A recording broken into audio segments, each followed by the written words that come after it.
Do you like being outside? Listen to this story and learn how to use to be in tag questions for positive statements. In the fall, my friend and I like to pick apples. It's a beautiful day, isn't it? It is. I love cool weather. Let's get some of these apples. They're good in apple pie, aren't they? Yes, they are. And we tried that kind over there last year too. They were delicious, weren't they? Yes, let's get that kind too. So what are tag questions? Tag questions are short questions that we put at the end of a statement.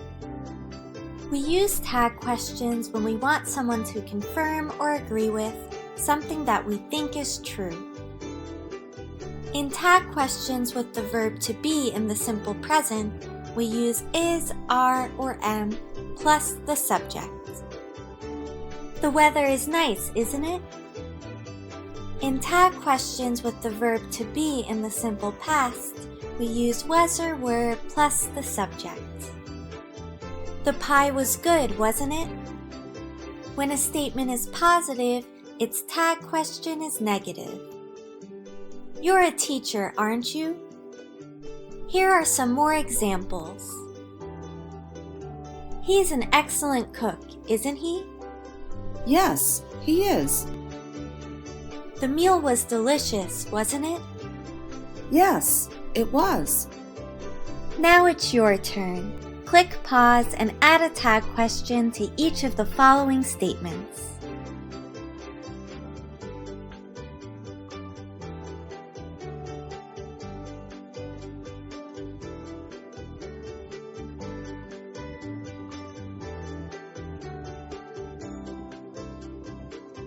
This is American English. Thank you for watching.